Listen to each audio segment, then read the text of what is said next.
Hello there and welcome to another of my Doctor Who reviews. This time I'm reviewing the Aztecs.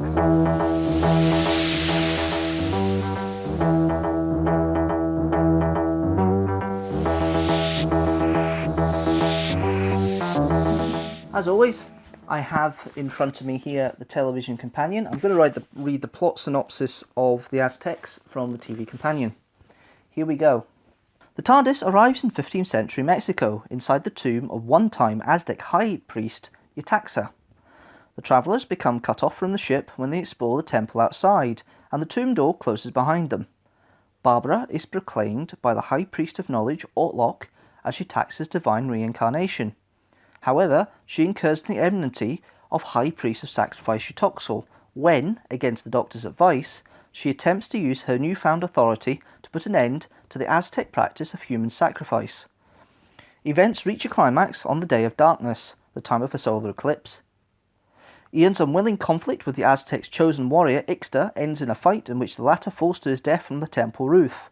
The Doctor manages to reopen the tomb using a wheel and pulley that he has carved, and the travellers make good their escape. So that's the plotline of the Aztecs. One of the early stories in Doctor Who. It's the 6th story to be broadcast, and it follows a format at this point of historical sci-fi. So this is the 3rd historical story in Doctor Who, following on from An Earthly Child, which is in the caveman era, the Stone Age, and Marco Polo, which is based on Marco Polo's travels across Asia, especially into Mongolia. Now this story is, for its time, a very interesting historical piece. There is no alien menace. It is all based on the enemies they face in the historical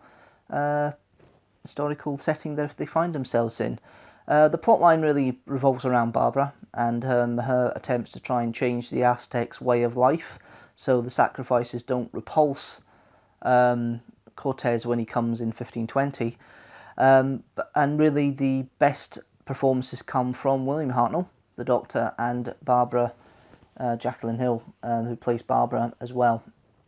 So going through the actors, William Hartnell, brilliant as the first Doctor. He's really found his feet by this point, 6 stories in, and still commands a brilliant presence. He's got to the very comely Doctor, first Doctor, grandfather figure that we loved, but there's still that sharpness that he has there, especially when he's talking to Barbara in regards to the issues of trying to change history and quoting the famous phrase, "You can't rewrite history, not one line!" That really is a fascinating point that is made there.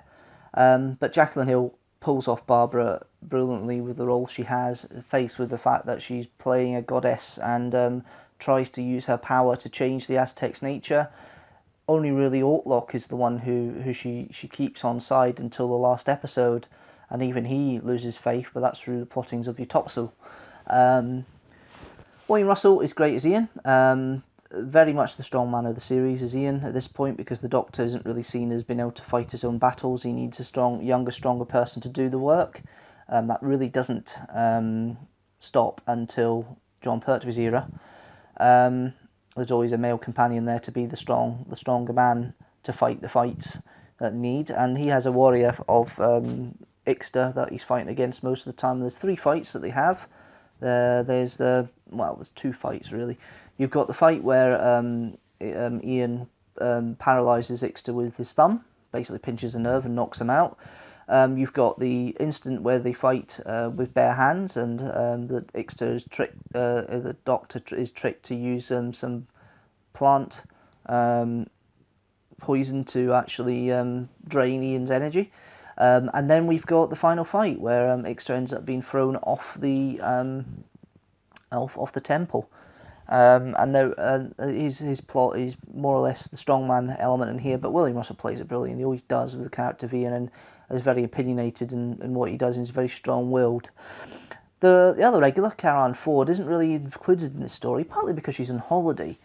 for the 2 weeks, the 2 episodes in the middle. The scenes we see her in the story are pre-filmed beforehand when she's in the seminary. But Caroline Ford's performance is a bit grating. There's a bit where she gets insulted about trying to take a man on, and she doesn't like it, and she starts going, "Oh, grandfather!"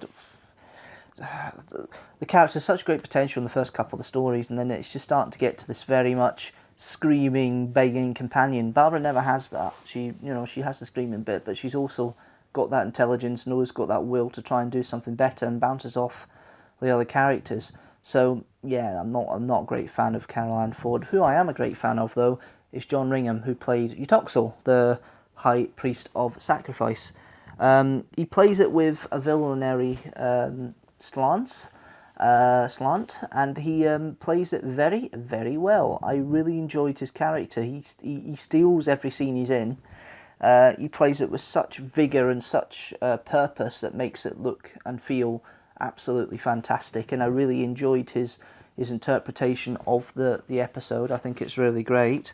We then also have on here, and I'm just trying to get the name of the actor, we've got Keith Pyatt, who plays Ortlock, and he is he's good. He's a good foil and a good counteract to Eutoxil as a high priest of knowledge. Slightly wasted, I think, with the character in here.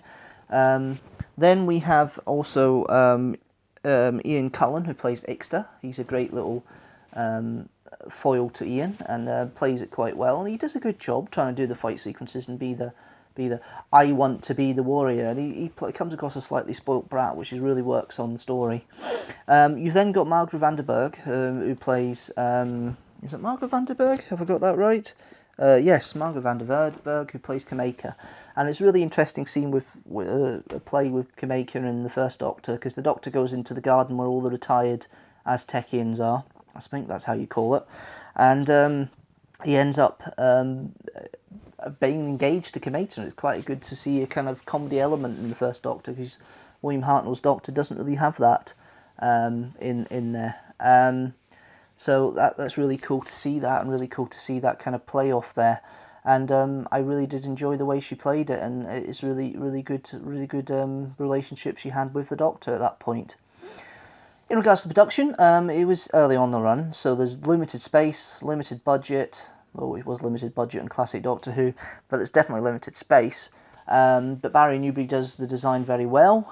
He tries to keep the sets to a minimum, but what the sets he does have work brilliantly. They do convey that they are back in time in an Aztecian era. And the music by Richard Rodney Bennett is really percussive. It just accentuates stuff at this point. You've got to remember at this point in Doctor Who, there isn't a lot of incidental music through the story. It's not constant like you get nowadays, where there's always seems to be music.